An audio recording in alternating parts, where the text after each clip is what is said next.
Hai, selamat pagi, semangat pagi, salam sehat buat kita semua. Pada video kali ini kita akan belajar mengenai budidaya tanaman rempah rimpang atau yang disebut dengan empon-empon. Empon-empon sendiri berasal dari kata Jawa yaitu empu yang berarti rimpang induk atau akar tinggal. Karena kelompok ini nilai ekonomisnya terletak pada bagian rimpangnya. Karena tanaman rempah rimpang ini mempunyai manfaat dan berpotensi diolah menjadi produk pangan, maka kami mengajak Anda untuk melakukan budidaya di rumah.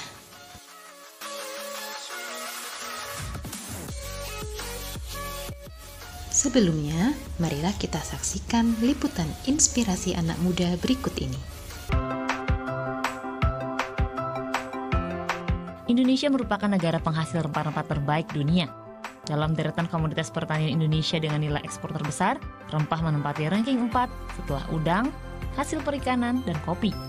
Setiap tahun nilai ekspor rempah Indonesia bisa mencapai 43 juta dolar Amerika Serikat atau sekitar 560 miliar rupiah. Adi Pramudia jeli melihat peluang dari harumnya rempah. Adi yang baru berusia 23 tahun ini melirik bisnis rempah dapur.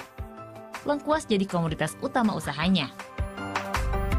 Lengkuas itu gampang ditanam, terus kebutuhannya banyak. Segi penjualannya juga gampang. Jadi kita di sini selain prosesnya gampang, pemanenannya gampang, dia juga tahan lama. Modal awal menanam lengkuas pun tidak terlalu besar. Karena itu, sejak 2012, Adi merintis usaha di bawah bendera CV Anugerah Adi. Lahan seluas 7 hektar di Jonggol Bogor, ia ubah menjadi areal pertanian. Dalam waktu setahun, lahannya bisa menghasilkan lebih dari 200 ton lengkuas segar. Sekali panen, Adi bisa meraup omset hingga 400 juta rupiah. Budidaya rempah juga terbilang mudah, perawatannya tak sulit.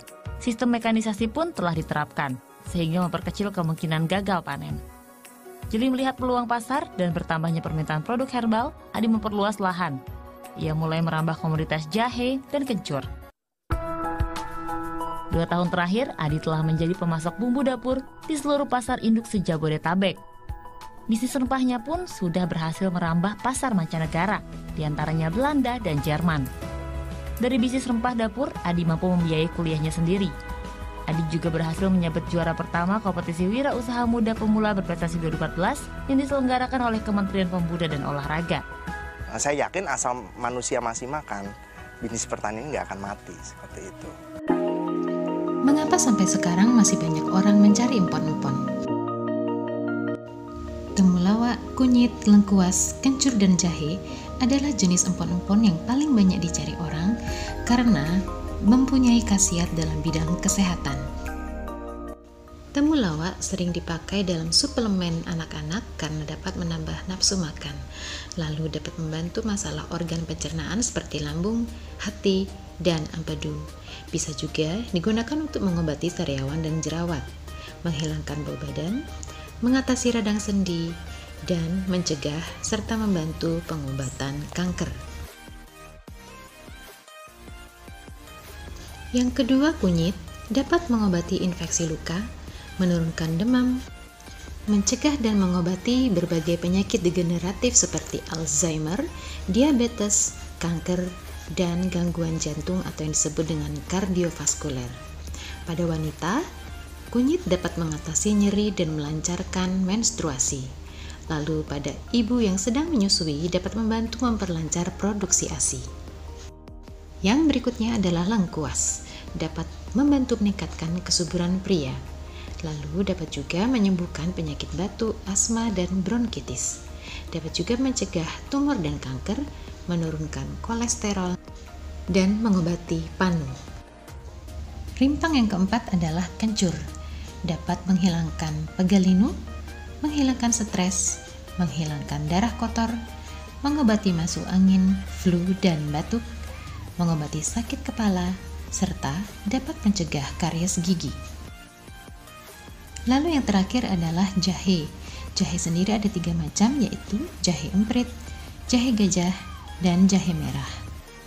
Manfaat jahe sendiri sangat banyak, antara lain yaitu menjaga kesehatan gigi dan mulut, mencegah dan mengobati gangguan sistem peredaran darah seperti bagian pembuluh darah dan jantung, dapat menjaga kestabilan gula darah, mengobati cacar air, mengatasi sakit kepala, demam, flu, dan batuk, mengatasi ejakulasi dini pada pria, serta dapat mengatasi morning sickness pada ibu hamil.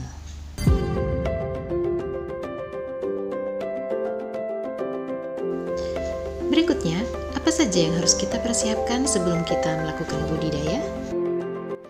Kita siapkan alat dan bahan yang akan kita pakai.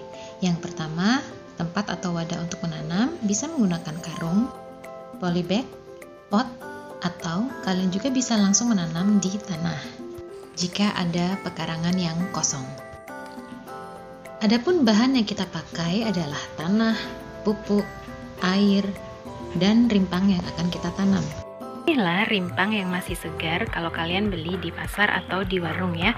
Nah, cirinya tidak kisut, lalu cari juga yang usahakan sudah ada tunasnya seperti ini. Ya, jadi ini yang nanti bakalan menjadi tanaman baru.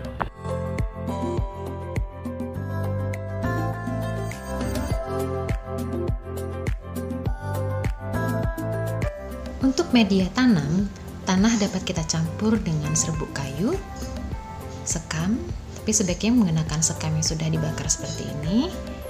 Lalu bisa juga menggunakan kokopit, dan yang paling simpel bisa juga kita menggunakan pasir. Campuran ini dimaksudkan agar media tanam, yaitu tanah yang kita pakai, tidak terlalu padat, supaya rimpang dapat berkembang dengan leluasa.